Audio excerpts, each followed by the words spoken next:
time to talk about Doctor Who. You have no idea how happy I am to be this excited to talk about this show again. Because, like, I like Spyfall a lot, and I did not care so much for Orphan 55, which Eden still hasn't seen.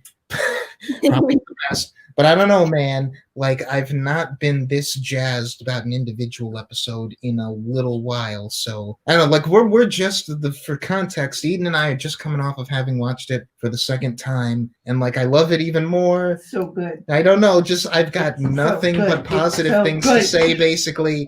And like, I know that Lucy is in the camp that's like just all right with it at best. Because I'm the one of us that keeps track of like how the Twitter fandom is feeling about any given episode and like people in the YouTube community. I'm so happy that I'm not in the minority opinion for once. Like, general opinion on this episode seems to be like really, really positive. But I don't know. Lucy, you have to justify yourself right now because I don't know. Like, I understand that this is not an uncommon reaction for you. Like, you're generally the more lukewarm on episodes where, like, even ones that I really dislike or ones that I really like. Of the three of us, I want you to like lay out specifically how you feel about this episode and like what do you think it was missing.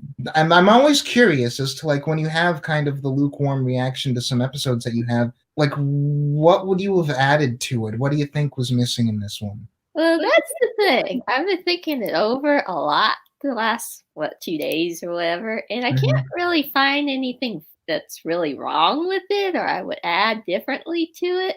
There's only one thing that I just like actively dislike, and we'll get to that when we get to it, but most of it is the writing solid. It's fine. I don't know. I think it's just something about this era that's always just going to bore me.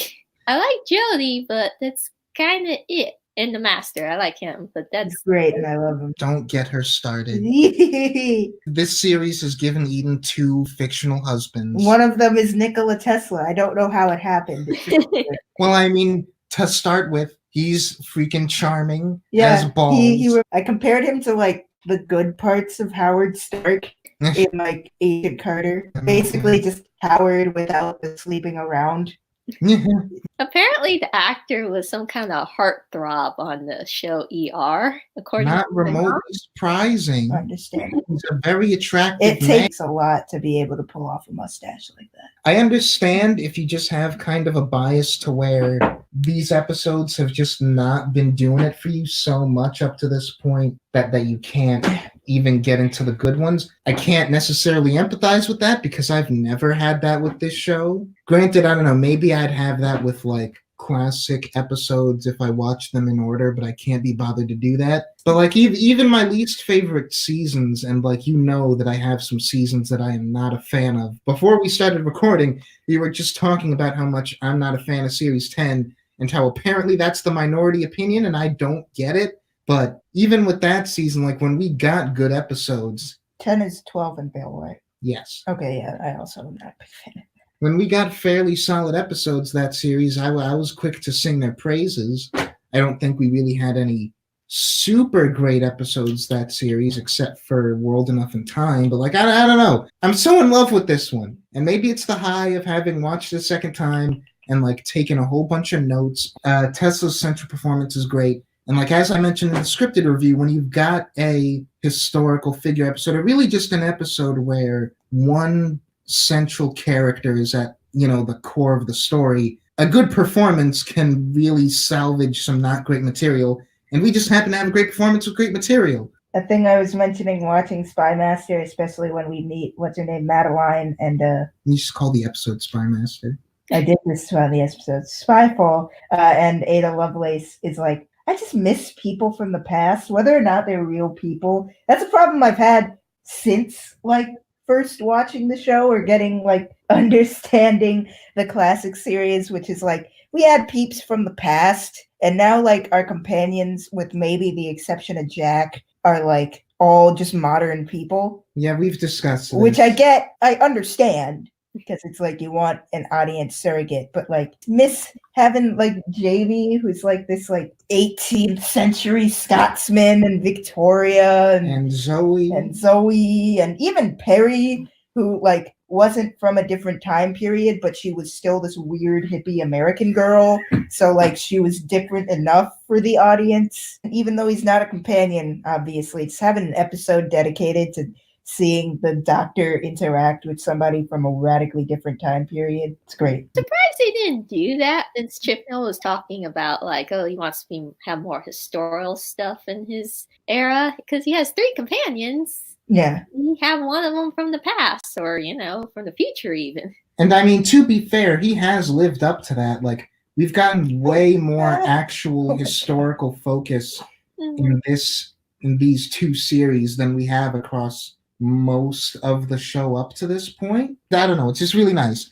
And this episode gives me such a warm feeling. Yeah. Because it's not just that it's really solidly written, which I think it is, in terms of like the pacing and giving basically everyone stuff to do, even if it's not always big stuff. Like, compare the balance of the cast in this episode to the balance of the cast last week, which was non-existent. Like, the biggest problem with Orphan 55 was the ridiculous number of characters to the point that no one got anything to do. And here it's like Yaz, as always, could get more to do, but the stuff that she does I think it was pretty evenly distributed. Like, I think Yaz, even when they don't have stuff to do, they all have really killer lines. Yeah. Like, I could name more stuff that, like, Yaz does than, like, Graham or Ryan do, but, like, they're all just really good. Like, especially in the not knowing who Tesla is. It's great. Like, people have a problem with that, and, like, you mentioned that, and I was like, they're not American. And, like, even in American schools, you don't learn that much about Tesla outside of science classes. So. Yeah. Yeah, I actually tweeted this to somebody. I said, my mom's in her 60s and she didn't even know who he was. I didn't figure out how electricity, like, messes with your hair. Because Tesla coils. Yeah, and the car. Oh, and I knew the earthquake machine, which is a real thing that they talk about in the episode. He legitimately made a machine that could cause earthquakes, but then he had to destroy it because it was too dangerous. What would you even use it for? Which, I mean, that could be an episode all on its own. That sounds like a supervillain weapon or something. It's got big Ozymandias vibes. And then to see Wardenclyffe and to see that was a thing that actually existed, that's great. Even though it did get torn down, as they said. Yeah, but hey, the Tesla Museum is there now, and it's a landmarked space, so it's not all that bad. Can you imagine if we got the Wi-Fi in, like, 1915? There's a lot that I want to talk about with this episode, because specifically, this is kind of a perfect episode by my standards, where it's like, it's not tied into, like, a central arc or anything, because you know how easily sort of, not frustrated, but sort of easily dismissive I can get when an episode is, like, all about the central arc plot stuff. It's very self-contained, it's got a straightforward narrative, but thematically it's saying a lot of interesting things, and it's very focused and consistent in that theming. And part of that is the notion of legacy and the fact that the whole conflict with Tesla and Edison and how that translates also to the Doctor and the Scarif, and how sort of every big exchange in this episode is about that idealistic sort of approach to technology. And by the end, when we get to, Tesla dies without having ever achieved success in life, like, the things that he did mattered. His actions were meaningful, and his contributions to society and the world of science were meaningful, and he's got this legacy behind him. And that even ties into sort of like the MacGuffin of the plot, where, like, in any other episode, it would just sort of be like, oh, this weird energy ball, and that's it. It's just a plot device. Here it is a plot device, but it's also something that carries like information by a forgotten people. Yeah, like she mentions the Thassers, the species that built that thing. They are basically a whole species of Edisons. They're the super idealistic species that just believed in the sort of the positive benefits of science, and they believed in, like, knowledge spread across,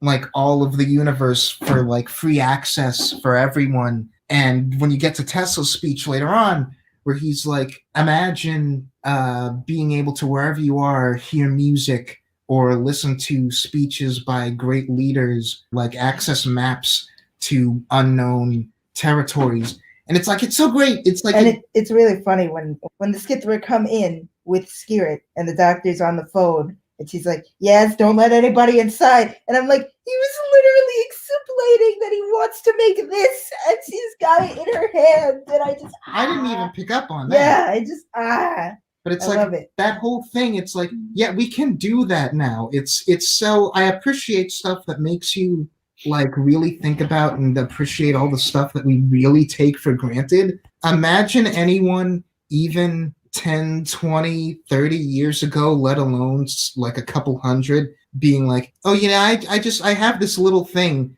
where I could show you a map of the entire continent in like 5 seconds if I wanted to. It's like in Rosa when Graham's like, I'm Steve Jobs and I'm here to advertise. It's a phone that you can take pictures on and also look at information.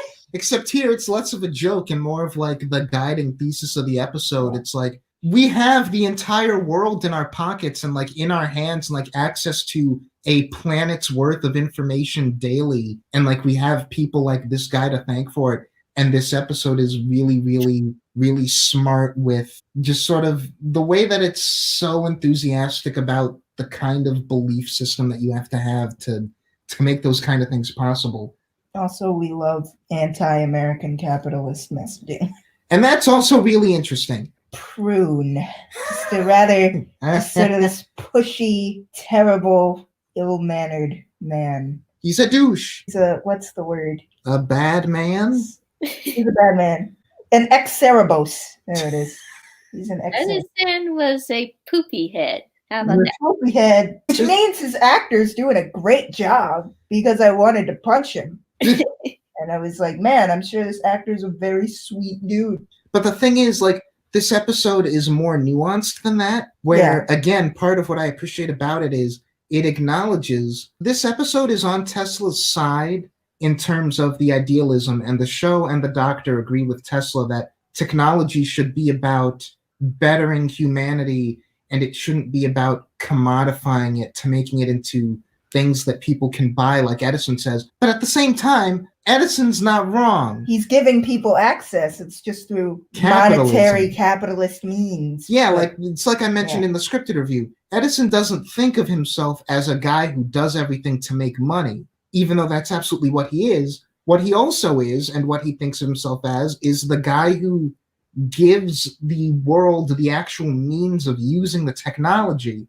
And you can argue whether this is just sort of Western civilizations sort of creating the capitalist system to function like this. But the way that we have things set up, you do kind of need that mindset. Where you have the scene where Tesla and Edison argue and back and forth. It's like, you're not a man of vision, you're a man of parts. And it's like, you can't admit that that factory was probably the best idea that I've ever had. And they're both kind of correct, because Edison is a genius. He's just not the same kind of genius as Tesla. Tesla is a visionary. Edison is a shrewd businessman. Yeah, he's business savvy. And like one of them is a genuine, actual artist, visionary creator. The other one knows how to make that go to people. Yeah, one of them knows how to disseminate art and get it in front of people's faces. Yeah. It's really interesting, and it's an interesting dichotomy because, again, the episode strikes a fine balance, where when it comes to the actual science, it's always like pulling the leg out from Edison and making him look like kind of a dope in comparison to Tesla. But business smarts is a legitimate kind of smarts, and it's something that Tesla does not have. The doctor outright says it. Yeah, he probably would have been able to do even more and accomplish more than he did if he had this. And so the episode ends, and again, because they live in America, in a system that rewards savvy over vision, Edison kind of gets to have the last laugh, unfortunately. You, Lucy, when we were talking about Orphan 55, I want to apologize for making as big of a deal out of like combating you on that point as I did, just because I really liked the ending of that episode. But your point was totally valid, that episode ends with, it's up to you to stop climate change and make like positive impacts. And it's directed at the audience, even though in the world of the story, Earth is confirmed doomed. And like every planet is going to die at some point. That's a given. But like you were right to point out that there is kind of this unwitting cynicism to that ending. This ending doesn't have that. because it acknowledges the need and the necessity and the sort of success that you will get from adhering to capitalism, but it also admits that, you know, nowadays there are a lot more people who know about Tesla, probably not as much as they know about Edison, but he was ultimately rewarded with legacy, and his sort of ideals do deserve to live on. The doctor explains all this stuff. Yaz says people should know what he did, and the doctor says either way it doesn't change what he's done. It's like I said, again, it's just it's that great thing of sort of what Orphan 55 was trying to get at and kind of failed, which is even if you're stuck in this terrible system, and even if you individually don't get like immediate satisfaction, the things that you do matter in the long term. It's such a good feeling. It's so great. Legacy. It's planting seeds in a garden you never get to see. It's too bad he didn't get to see it though. I was talking about that. I was like, I hope he's happy. I really do. He ends the episode happy, and I'll be fine with that. We're just gonna go with what the episode says. Yeah. And like the main way, again, that the episode does condemn not Edison as an individual, but like his mindset is with the parallel to the Scythera, where they are him to an extreme, where all they see is profit and parts and things that they can take. It's weird, you know, we set up that we're actually going to blow them up, and then they don't get blown up, they just retreat, which, you know, is still fine. I feel so weird saying it in this episode and like with this doctor and this show, but I would have been more satisfied if they just got blown up. I really thought they got blown up for a second. Wait, what happened? No, like you see the ship like... I know what happened, but I just like for a second there I was like, wait, did they leave or did they? Moments where the otherwise adorable doctor gets intimidating or tend to be my favorite moments. Yeah. There was a lot. I saw a lot of 10 in 13, and I noticed that. No like the first chances. time the no second chances thing, she straight up gives them the chance, and then she's talking to the queen. It was very 10-like, especially with the, have you ever seen a dead planet? I've seen more than you can imagine.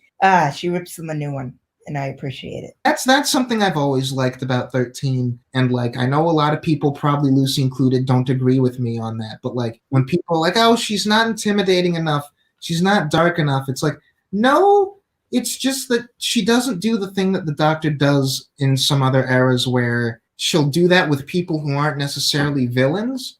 Or like my mind goes to like New Earth, where we were trying really hard to establish 10 as that like kind of no second chances kind of guy. We've got a bunch of characters in front of him who really aren't doing anything that terrible, and he immediately jumps to like, you stop this right now, there is no authority higher than mine, I'm gonna destroy you or something. Over the top with his like god complex. Yeah. And like Matt Smith could also get that way, and Capaldi we were kind of very inconsistent about. Like 13, she is consistently like chipper and mellow until she's like having a face-off with the villains, in which case she just like looks at them like dirt and treats them like dirt. And like that's been a thing since the beginning, and I've always liked it. The most fun thing about Tim Shaw is whenever like it's just him and 13 like talking to each other, and 13 is just endlessly condescending to him. Especially since it's not his real name. The Doctor just starts calling him that, and then it sticks. I don't even remember his like actual name. I just remember like, oh yeah, she calls him Tim Shaw. That's his name now. It's Zim Shaw, like Invader Zim.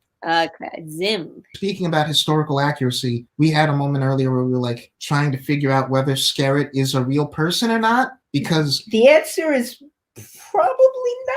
Maybe, we don't know, because Eden looked it up and we found someone under that name who was alive at that time period in that place who would have been around the right age and right economic standing, but it didn't say Tesla anywhere. Yeah, like, I don't know, that feels like a weird person to make up from scratch if that's what they did. But at the same time, I don't care, because she's great. She's lovely. And her relationship with Tesla's great. And it's like cute. It's so cute. It's like, I don't necessarily ship it or anything, but like the little scene where they come back and then 13's like, yes, and she's like, Graham is like, doctor, and Ryan is like, yes, and then Tesla's like, Miss Scary, and then it's like, can someone get a knife to cut the tension?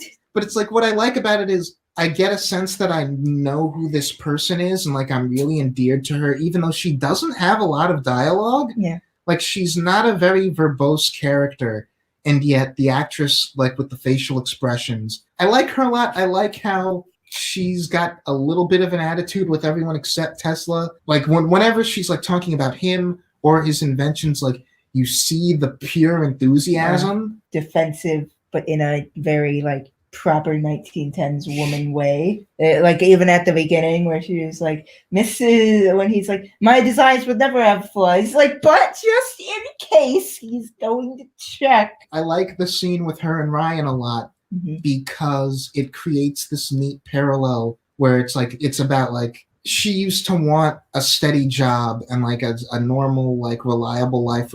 What she wanted was just any kind of employment, basically. And you get the sense that prior to meeting Tesla, she's exactly the kind of person who would be working for Edison, just because, you know, capitalism, like you need the work. Like I came here to do a job.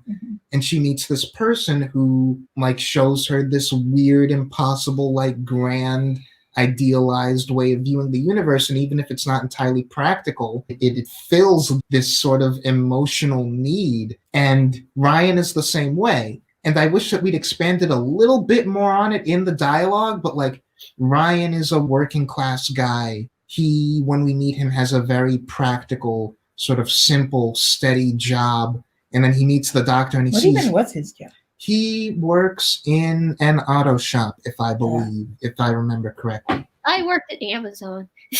He mentioned he worked there. He worked at a packing industry at one point. Okay, that's why I'm thinking it. It's really interesting. And I also, this is the first sort of bit we've gotten since the very beginning of Spyfall of Ryan's dyspraxia. And I meant to mention this in the scripted review, and I guess I slipped my mind. I kind of don't envy Chibnall and all of the writers because they chose to give him a disability that's so non-visual. The thing about having a character who has a disability is that it's great, but dyspraxia, the thing that he has, unless you saw it in a situation in which it inhibits you, you wouldn't assume it was there. Not even that. Unless you had a scene from Ryan's point of view, literally seeing the world as Ryan sees it, it would almost be impossible to portray that without expositing. So like that's a thing that a lot of people have a problem with this era, is too much exposition, too much tell, don't show. And like you kind of gave one of your characters a disability that's potentially really compelling, but you can only kind of remind the audience that it's there through words or through little things.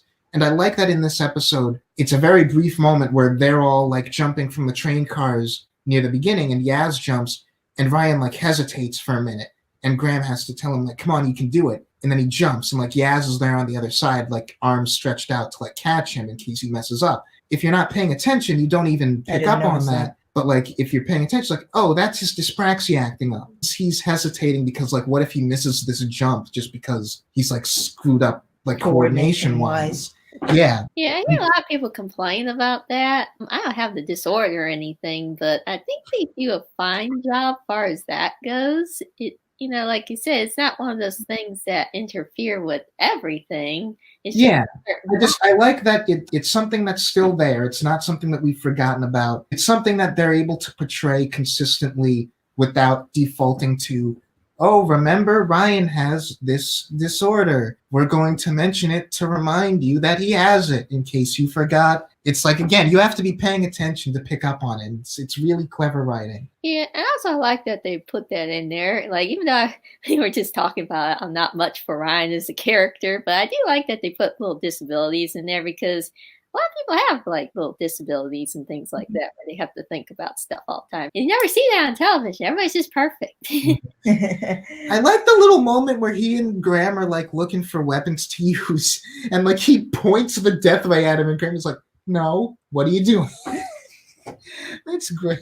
Just a small note. It was weird to hear American accents in Doctor Who again, especially like more than one character, because like Jack is always there surrounded by other British characters in a usually British setting. Well, I mean, Rosa was only a last series. Rosa has a lot of Southern accents. Yes, and considering Southern accents are the easiest American accent for British people to do. It's not that much of a disparity. Just look at Daniel Craig in Knives Out. Yeah, you don't hear a lot of quote-unquote Midwestern accents on this show. Or just like Northeastern accents. Like even the last time we were in New York, we defaulted to a lot of like over-the-top New York and Southern accents with Daleks and Manhattan. Even like hearing Tesla have a bit of a... I can't actually name lines where it's there, but it's there. You can hear that he's not a native English speaker. The one that ironically comes out to me the most is when he says, "I'm an American citizen and you're trespassing in front of my lab." Yeah. That ironically is where his accent sounds thickest, I think. Yeah. Also, he says things like laboratory. I miss that. Yeah, no, it's probably less his accent thing and more a time period thing, but still, it's cute. And again, just like to continue with how consistent this episode is, because I admire an episode and a movie or whatever when none of the dialogue feels pointless, like either it's contributing to plot or it's contributing to theme. Okay. Or character, which I lump in with theme. But like the bit when, like you mentioned, they come in with the gun pointed out to scare it and they push her in. Okay, we've seen this kind of situation before. And like it would be very easy to write that scene with, I would say, like filler dialogue, which is just like dialogue for the sake of having dialogue. But like what Tesla says is specifically like, with your levels of technology, you must understand that there's no need for violence. And again, that's him and the doctor's core philosophy, like in that sentence. It's like specifically as it relates to science and technology, they believe that ideally intelligence should equal to an understanding that violence is completely unnecessary. Which I didn't even notice. Connect that to the fact that none of their stuff is a product of their intellect. Hence, they always resort to violence. Exactly, because Tesla's not right, because it's not their technology. They're not smart. They're not even necessarily smart in the way that Edison is smart. Because Edison at least knows how to game the system to distribute things. They literally just take things. They don't understand that violence isn't necessary because they're not actually technological geniuses. And like, again, you tie that in with the way that Ryan and Skerritt both represent sort of minds that Tesla and the Doctor are like impressing on. In this episode, we sort of have a repeat of something we did way back with the Ghost Monument, where Ryan is the first character to pick up a gun. And the Doctor's like, no guns. And like going back to that moment, what she says is like, no guns. We don't need that because we can outthink them. Part of what I like about Chibnall's take on the character, and I guess that's coming through in the other writers, is that it really emphasizes the Doctor as scientist more than I felt like they have been in a while. Where some episodes across Tennant and Smith and Capaldi will catch it, but I really like that Whittaker's Doctor is consistent with, like, she's all about the science and she's all about the importance of the brain. That informs her like pacifism, where it's not just like that she's preachy for the sake of being preachy in the way that it could feel like sometimes with Tennant. Here it's like, no, violence is the methodology of stupid people, and I'm not stupid, and my friends aren't stupid, so I'm going to do something better. I like when she makes the zinc acetate explosive. And again, like Edison catches on. She's like, finally, you're thinking like a scientist. I love Tesla just immediately figures out the TARDIS within walking into it. Edison's like, I couldn't figure it out either. It's like the external dimensions out the internal dimensions transcend the external ones. Exactly. We should have another scene in this show that's like the large box fits inside the small one. I love that scene so much. Yeah, that's great. We haven't actually had an explanation of that since like 4. Back with the scene with Tesla and Edison arguing, Edison's line, anyone can have an idea. I take those ideas and make them reality. Again, he's not right. He doesn't understand that not anyone can have vision, and Tesla doesn't understand that not anyone can be practical and savvy in the way that Edison is. And you'd kind of have the perfect genius if you combined their two mindsets. You basically have Howard Stark. Exactly. So it's like the ideal sort of like perfect genius is somebody who gets the thing that both of them get and like doesn't have this weird schism that they have. And that's the thing, though, when it comes to, being smart. You might be smart in one area, but you might be a complete dumb person. Yeah. Area. There are different kinds of intelligence. Rather inept. Costuming was great. Costuming Specifically, was great. Scarrett's red outfit. Like I know, like that style is particularly uncomfortable, especially because like bras wouldn't be a thing yet, so everything's corsets. That's not something I would have thought to mention, but yeah, her outfit in particular, I really like. I like Yaz's, but Scarrett's red. Everybody looks great. Everybody looks great. This is the second time this has happened. Because once again, I didn't talk about Spyfall with you guys. The second time in this and in Spyfall Part 2, when they're in the tuxedos, I really went, oh God, I'm bi. and Sexual awakening caused by Doctor Who. Thank you, guys. It wouldn't be the first time. Definitely not the first time. That brings up a weird point. Why was the Doctor not in costume? I wasn't even going to mention this because it didn't bother me while I was watching the episode at all. I've really turned around on 13's outfit from when I first saw it, because I was in the camp that was like, this outfit feels really undoctorish to me, and it still feels kind of that way, even though I really like it more now. But I think part of that is, in other episodes, we don't have the Doctor change outfits for the period because generally his outfits are a little bit more period appropriate. Mostly because they're suits. Even a modern suit taken back a couple of centuries, you can still recognize it as a piece of formal clothing. Having a Doctor like walk around with like what is clearly a shirt, pants, and a hoodie, it's like, and it's like, it's why I didn't like it when 12 wore a hoodie, and it's like it's why I don't like 9's outfit. Even the 6th Doctor, for as ridiculous as his coat was, it is still clearly formal upper class like clothing. That's just a horrible mess of color. Yeah.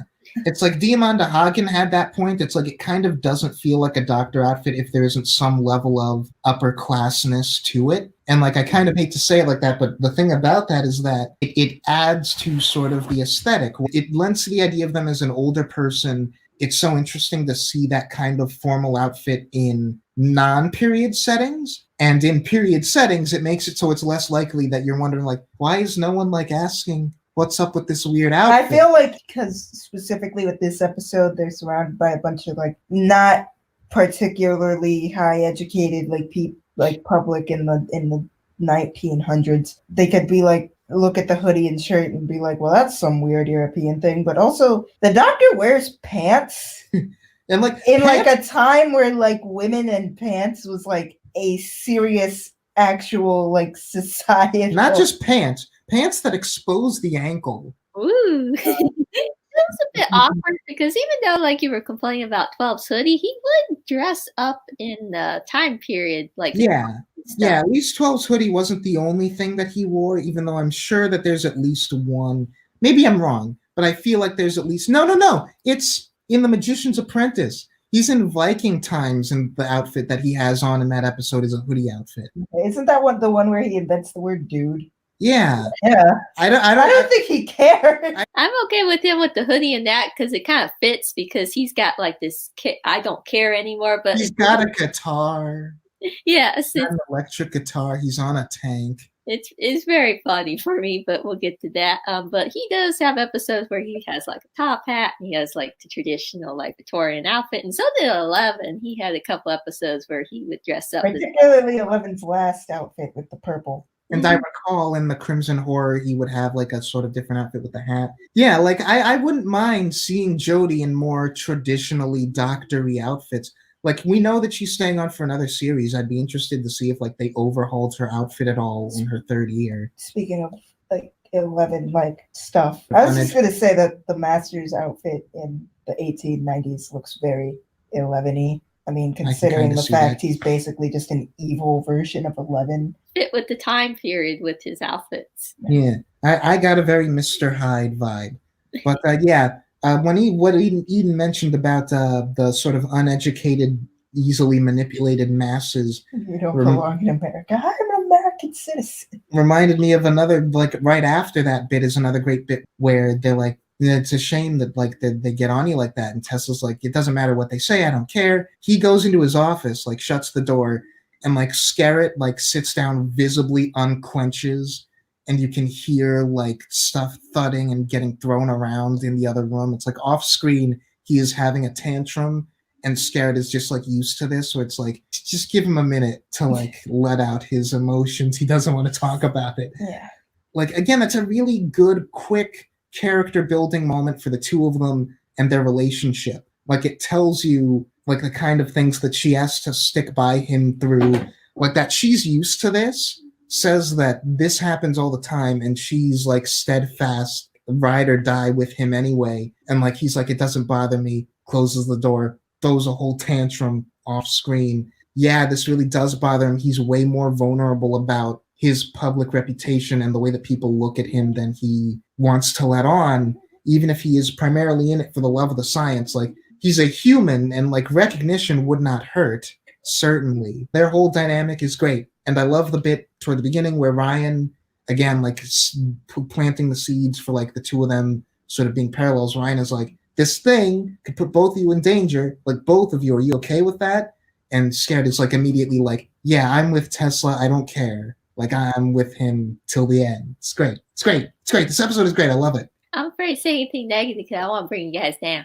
If you have anything to say, please do. Only thing I really have negative to say is like I don't like the aliens in this, mainly because they remind me of the spider thing in the Runaway Bride. Arachnos? I think the scorpions themselves are awesome. I think the red effects on when they take over a human body is cool.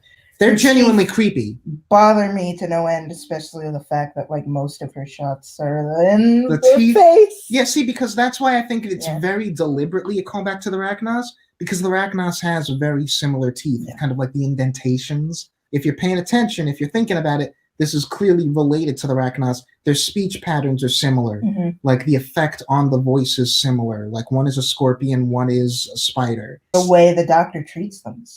Yeah, and it's like, I like that. I like having something that's so clearly related to a previous episode without, again, having to make it a big dialogue of like, this is a callback to a previous episode. No, it's the nice, subtle kind of fan service where if you remember the Arachnos, then you can go, oh, hey. If you don't, it doesn't impede on the episode at all. I don't know if that's actually what they were doing. I feel like it has to be. It's very intentional. I think it's like a 95% certainty. That's a lot of coincidences. Yeah. Again, it's like they're giving the same performance. Yeah. I genuinely feel like the actress, whose name I'm forgetting, but we'll just call her Ronnie because she was Ronnie in Sarah Jane Adventures. I feel like either the writer, the director, or Ronnie, or all three, sat down with the Arachnos scenes. Like, they sat down and watched scenes from Runaway Bride before doing this episode. This character is so visually and performance-wise on the same wavelength as the Arachnos Queen. It is not possible that that's a coincidence. Even if it wasn't a coincidence, I'm still not feeling it. I just not understandable. That's fair. Like, just make a different one. And the main reason I didn't like it is because the camera was too close. I know why, because they didn't want to have the tail in everyone because it'd be too expensive, but it just looked a little... also just make it unnerving. I like her big, like, I don't even know what to call those mandibles. Like, her big things, like, coming off of her head, and they've got the red things on them. I don't know what purpose those serve, but they look weird, and I like them. And the scorpions themselves, the drones, like Eden said, when they're like in the human bodies, like when the doctor's like, show yourself, and like one of them does that face, that is, I could see like the younger kids watching this show, like actually genuinely being scared. Yeah, that would be like what Moffat calls a hide behind the couch moment. If I were a certain age, I would be hiding behind the couch seeing one of those. And also, like, I'm not someone who finds scorpions scary looking. These scorpions are scarier than the Lazarus Experiment's giant scorpion. When Edison and Yaz are running away, just like the image of them being a whole bunch of them all over the place, like crawling all over the buildings and the walls. It's like there's so many of them. That I found genuinely kind of creepy. Where it's like the design in and of itself is not necessarily the scariest thing, just because I don't think scorpions are scary. But you get a whole bunch of them, and they're giant, and they're like crawling over buildings, and they're chasing you. It's like, it's a little unnerving. Spider or something and make it big, it's creepy. But if you find a scorpion in real life. I'm not going to go over to a scorpion in real life. I don't need that on my conscience. No. They're pretty creepy when you see them in real life. Also, I think my last brief note is just on the subject of those guys. The score for them is great and adds to the creepiness.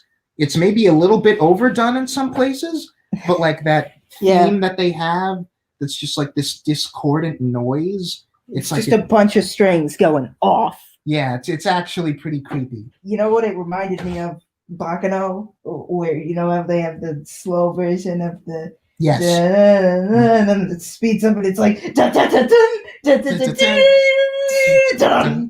For people who don't know what she's talking about, watch Bacano. Baccano! Exclamation point. Italian for racket, loud white noise. It's great, but whatever. That's a different period piece. We're talking about this period piece. Also, in terms of music, this is the first episode where I noticed that the TARDIS has a theme. Yeah. It's very sweet. Yeah, like I don't recall if that's anything that we've done in previous eras where the TARDIS itself just has a leitmotif. It goes back all the way to Ghost Monument, and apparently it's been like consistently throughout episodes of this era, and I've just only started noticing it now, but it's really nice. It's a really nice motif. And the motif from Spyfall comes back when they're like having their preparation montage. Like I'm curious about if that's in series 11 because I don't remember it being there, but I'm fine with it if it's like new to series 12 Team TARDIS theme. Also, the TARDIS can change colors now, which was actually very pretty.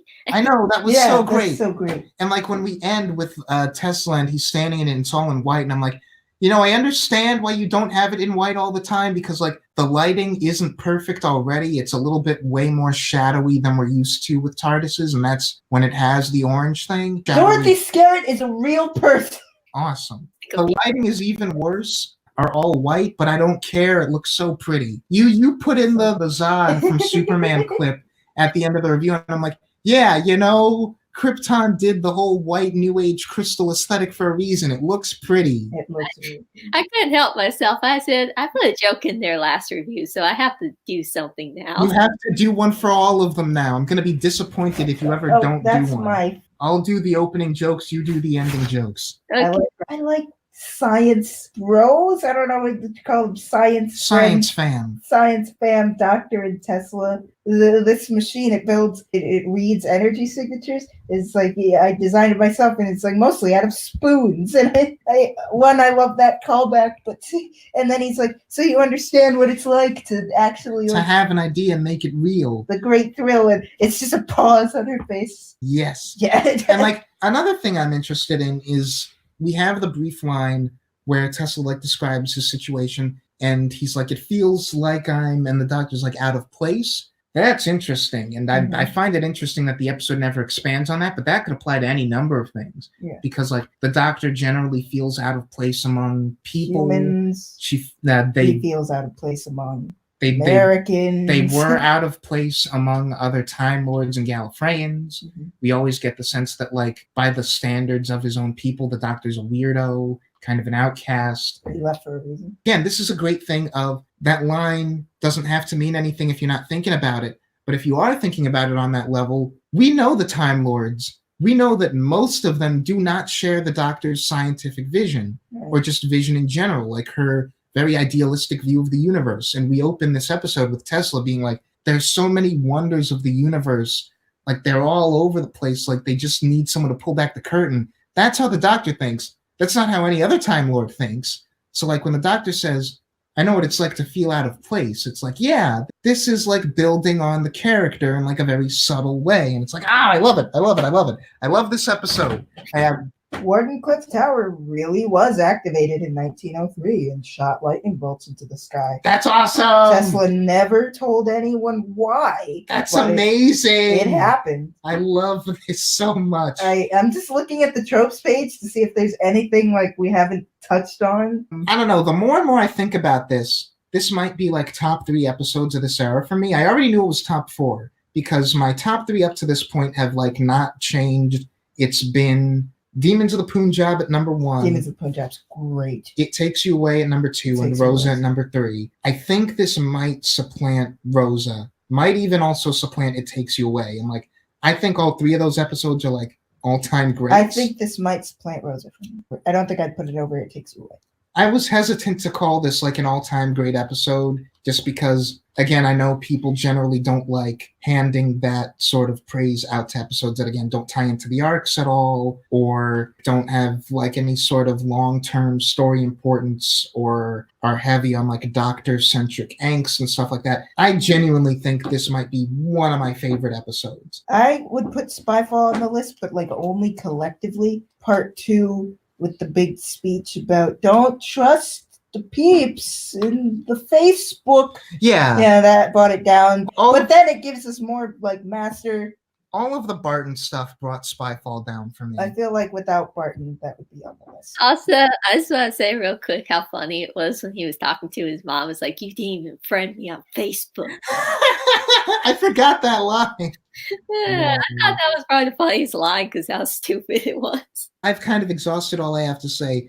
I hope with time, Lucy, you will come to appreciate this episode's brilliance, if not fair enough. But like, I wonder if because the thing that this always makes me think of is almost pure historicals, or like where the focus is mainly on the historical setting. Oh man, this is really, really, really good. It's like, I wonder if Chibnall like watched Vincent and the Doctor and is like, we need to do more of these because Vincent and the Doctor was the only one of this kind of episode that we got for a long time. But now we're sort of getting them a couple of times every year. And I'm like, yes. If Vincent and the Doctor is still just one of my favorite episodes wholly, counting classics. It's probably my second all-time favorite. I told you I did the thing where I took it didn't take into account the classic stories because there's so many of them, but I took this poll that was like all of the Doctor Who episodes from 2005 to now. You choose one by one until it sorts out your preferences for you in a list. It's like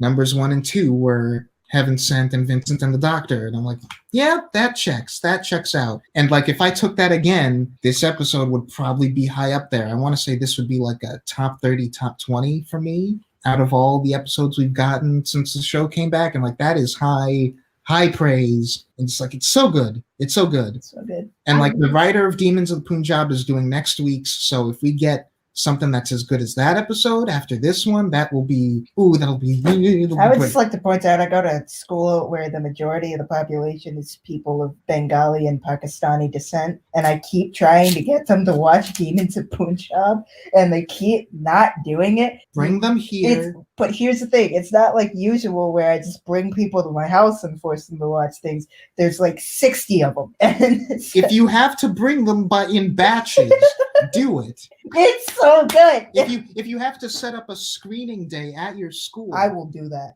I would get Asian and Muslims. Do it. Yes. You think I'm joking? I don't think you're joking. No. I'm sorry. Lucy has had like 1/10 of the talking time of this. And like, to be fair, Lucy is generally less talkative than me, though most people I know are less talkative than me. Can you tell that we get very rambly when we're enthusiastic about something? Yeah. You took Nick and then doubled the amount of Nick in the video. Like I told Nick in a message, I had nothing to say about this. I was like so nervous. I was like, oh god, it'll be like 10 minutes long. Don't worry about it. The only time you have to worry about that is if both of us have nothing to say, because which never happens. Edward still talks more than you, but he still doesn't talk nearly as much as I do. If I have nothing to say, then that probably means that Edward has nothing to say. And if all 3 of us have nothing to say, then that's a recipe for trouble. But yeah, no, just to round it all off, like, I'm so glad that we're getting the historical episodes that we're getting in this era are closer to Vincent and the Doctor and less like Shakespeare Code. The 3 of us looked at Shakespeare Code semi-recently, and like, that's a pretty well-liked episode, but I feel like it's the lamest kind of historical you can do. It's kind of about Shakespeare as a person and his internal dilemmas and where his work played into his real personal life. But not really. It's kind of just about the alien witches. This one, it's like, yeah, we've got our weird alien creepos, but they exist to serve the narrative of Tesla and Edison as men and their impacts on the scientific field. and the way that the story is talking about their ideologies, and it's great. It's I great. was talking It's great. about how, like, I'm not a science person. Nick and I are both very arts-driven people. This is the kind of But, episode like, that would make you want to get into yeah, science. it makes me want to study science, and then I actually study science. If studying science wasn't super tedious. Yeah. Just contact Bill, the science guy. He'll make it fun. Bill. Okay, we've been at this for over an hour. I don't know, Lucy, do you have any final thoughts? Final thoughts. This is an episode that I have trouble just conveying why I don't like it. I just thought it was boring for the most part, and then like the villain, the alien villain, and I don't know. I think it's just like I said, something about this era is just so dry for me. I can't get into it, and the characters. It's weird because it written up like a review of the last 2 episodes to get my thoughts. And I got my thoughts out pretty easy, what I liked, what I didn't like. But this, I just feel awkward because the writing's solid.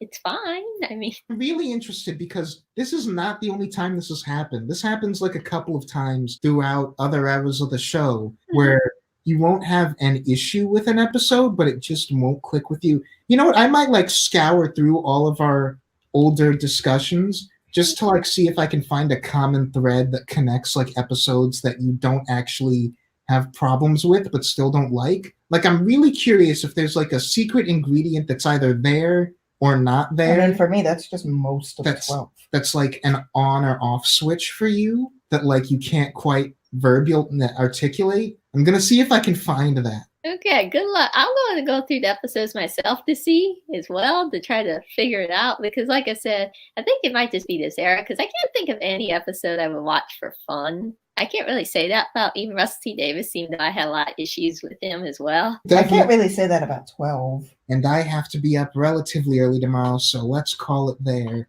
Let us know in the comments what you thought about this episode, and apologies for the sheer interminable length of this video. It's longer than the episode. I apologize. Bye. Bye.